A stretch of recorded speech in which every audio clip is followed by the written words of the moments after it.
मध्य प्रदेश के पहाड़ी क्षेत्रों में लगातार हो रही बारिश ने केन नदी का जलस्तर बढ़ा दिया और दूसरी तरफ यमुना नदी के खतरे के निशान के ऊपर बहने से बांदा में बाढ़ की शुरुआत हो गई है। तकरीबन आधे बांदा में बाढ़ का खतरा मंडराने लगा।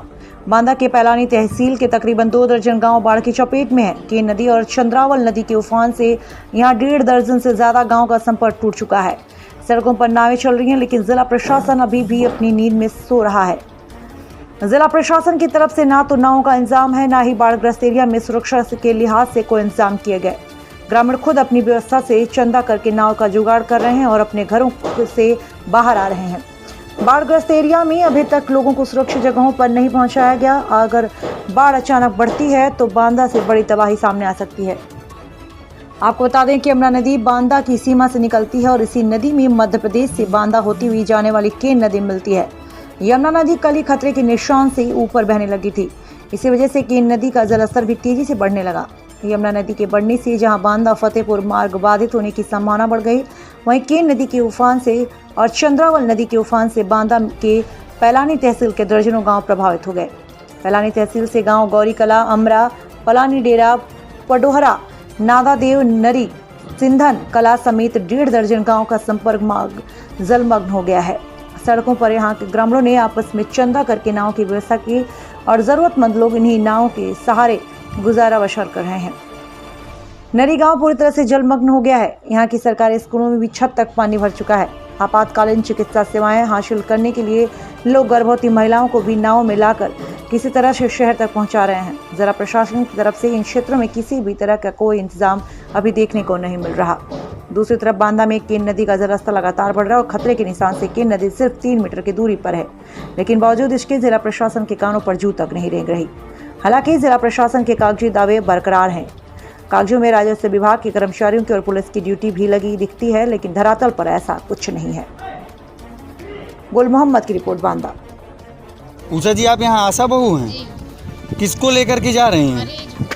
क्या हुआ है इनको? बच्चा होना है।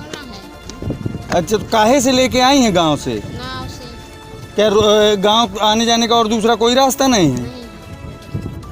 अच्छा, मेरा नाम श्री राम गुप्ता है। कहाँ के रहने वाले हैं? सिंधन। क्यों खड़े हैं यहाँ पर? अरे हमको गांव जाना है।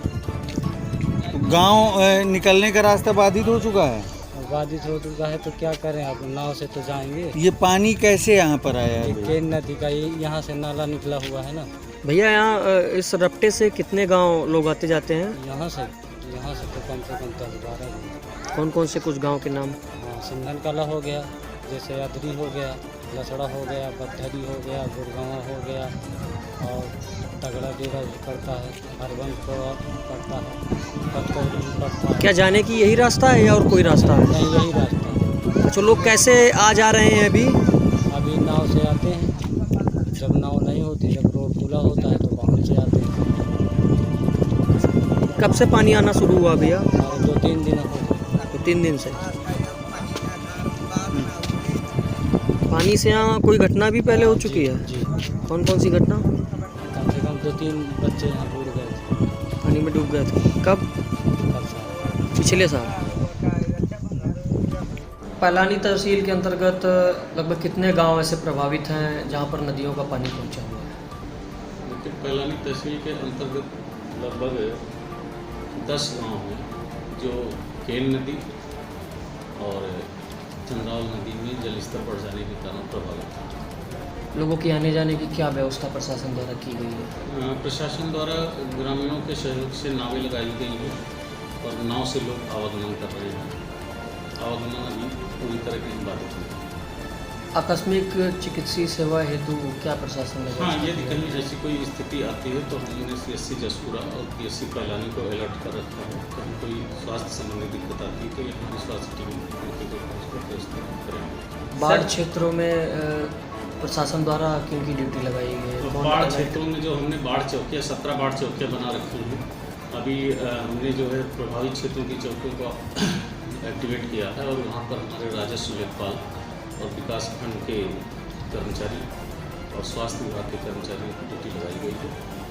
सर, अभी हम लोगों ने देखा जो रोड यहाँ जो खपतिया का बाधित है आवागमन, पानी भरा हुआ है। वहाँ पर सुरक्षा नाम की कोई चीज़ नहीं, मतलब किसी भी तरीके की कोई सुरक्षा व्यवस्था या ना तो राजस्व कर्मी ना पुलिसकर्मी वहाँ पर नहीं है। लोग वहाँ पर छोटे छोटे बच्चे खेल रहे हैं, किसी भी समय कोई बड़ा हादसा हो सकता ये मरझा की बात कर रहे है। हैं। सिंधन पे जो रपटा है वहाँ पर नाव चल रही है, और मैं भी सुबह गया था, वहाँ मैंने पुलिस फोर्स लगाया है। गांव सिंधन कला की तरफ 2 सिपाही लगे हुए हैं और इस तरफ भी 2 सिपाही लगाए गए थे। हो सकता है वो आपके समय में न रहे हों। और मेरे सामने भी कुछ लोग वहाँ स्नान करते पाए गए थे, जिन्हें मेरे द्वारा मना किया गया और वहाँ से हटाया गया, और ये कहा गया कि यहाँ पर कोई जो है भीड़ नहीं लगाएगा, नाव के द्वारा केवल ज़रूरतमंद लोग ही पार करें। अचानक ऐसा इतना पानी कहाँ से आ गया इसमें?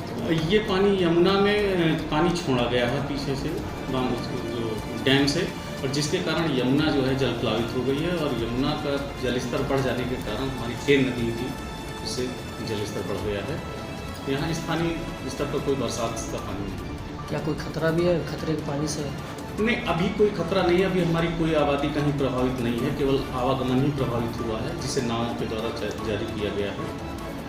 यदि ये खतरे लगातार बढ़ती रही तो कुछ गांवों में कुछ जो निचली आबादी है वहाँ पानी जाने की संभावना है। हालांकि हमने अपने कर्मियों को वहाँ अलर्ट कर रखा है और वो लगातार लोगों को सचेत कर रहे हैं। नदियाँ खतरे के निशान से ऊपर है या?